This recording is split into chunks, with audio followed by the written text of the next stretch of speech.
இந்த அக்ஷய திருத்தியை பிரின்ஸ் ஜுவல்லரியுடன் கொண்டாடுங்கள். உங்கள் வளங்களை இரட்டிப்பாக்குங்கள். இனிமே கண்ணை மூடிட்டு கடலை எண்ணெய் வாங்கலாம். ஏன்னா மந்த்ரா கடலை எண்ணெய் இதயத்தின் தயாரிப்பு. வறுக்க பொரிக்க ஏன் எல்லா சமையலுக்கும் மந்த்ரா தான். மந்த்ரா கடலை எண்ணெய், அபார ருசி, ஆரோக்கியமான உடல் நலம்.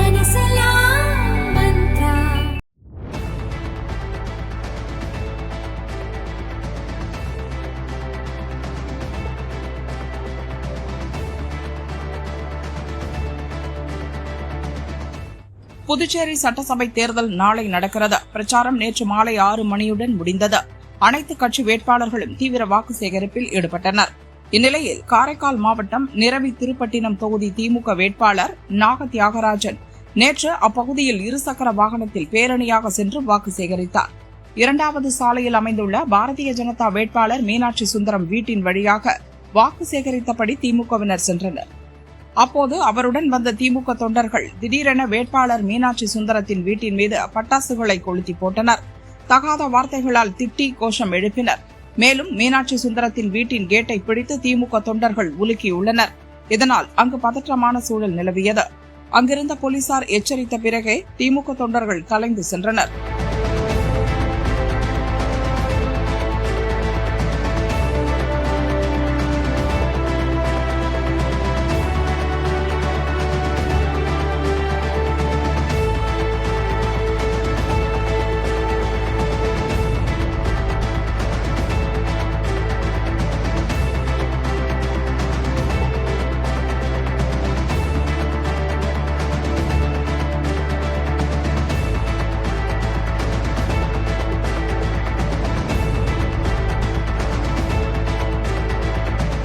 இந்த சம்பவம் தொடர்பாக சிசிடிவி ஆதாரங்களுடன் காரைக்கால் மாவட்ட தேர்தல் அதிகாரி மற்றும் நிரவி காவல் நிலையத்தில் பாரதிய ஜனதா சார்பில் புகார் அளிக்கப்பட்டது. இதையடுத்து போலீசார் வழக்கு பதிவு செய்து சிசிடிவி அடிப்படையில் விசாரித்து வருகின்றனர். திமுக வேட்பாளர் நாக தியாகராஜனுக்கு தோல்வி பயம் வந்துவிட்டது. அதனால் இதுபோன்ற செயல்களில் ஈடுபடுவதாக பாரதிய ஜனதா குற்றம் சாட்டியது.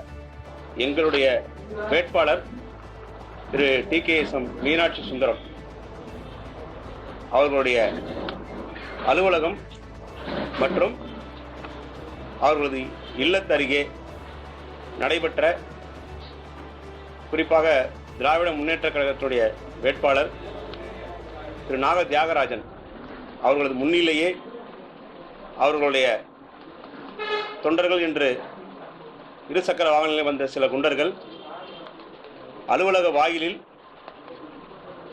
தேர்தல் நேரத்திலே வெடி வெடிக்கக்கூடாது என்கிற ஒரு தேர்தல் நன்னடத்தை இருக்கும் பட்சத்தில் அதனை காட்டில் பறக்க விட்டு ஒரு அசாதாரண சூழ்நிலையை ஏற்படுத்தும் விதமாக இங்கே பட்டாசு வெடித்து விட்டு இங்கே கோஷமிட்டு விட்டு எங்களுடைய வேட்பாளர் அவருடைய இல்லத்திற்கு சென்று இல்லத்தின் வாயிலில் ஏறக்குறைய ஒரு 100க்கும் மேற்பட்ட நபர்கள் வாசலில் ஏறக்குறைய ஒரு 10 நிமிஷம் ஒரு அநாகரிக வார்த்தைகளை உபயோகப்படுத்தி கோஷம் போட்டுவிட்டு கண்ணாமன் சத்தம் எழுப்பிட்டு கலைந்து செல்வது மட்டுமல்லாமல் வேட்பாளருடைய வீட்டுக்குள்ளாரையே போக முயற்சி செய்து கேட்டை திறக்க முயற்சி செய்து கேட்டை உலுக்கி ஒரு மிகப்பெரிய ஒரு பதற்றத்தை ஏற்படுத்தும் விதமாக இன்றைக்கு ஒரு சம்பவம் நடைபெற்றிருக்கு.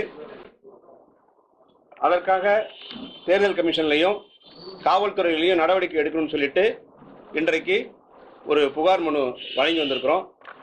நாங்கள் ஏதோ ஒரு உண்மையில்லாத ஒரு தகவலை சொல்லலை. அந்த சம்பவம் அங்கே இருக்கிற சிசிடிவி கேமராவில் ரெக்கார்ட் ஆகிருக்குது. அதனுடைய காட்சிகள் இது. இந்த வேட்பாளரே வர்றாரு, அவர் வீட்டு வாசல் நின்று ஃபோன் பேசுகிற மாதிரி பேசிகிட்டு இருக்காரு. அப்போ இந்த சம்பவம் நடக்குது. முடிச்சதுக்கப்புறம் நீங்கள் கலைஞ்சு போங்க அப்படிங்கிற மாதிரி ஒரு சைகை காட்டுறாரு.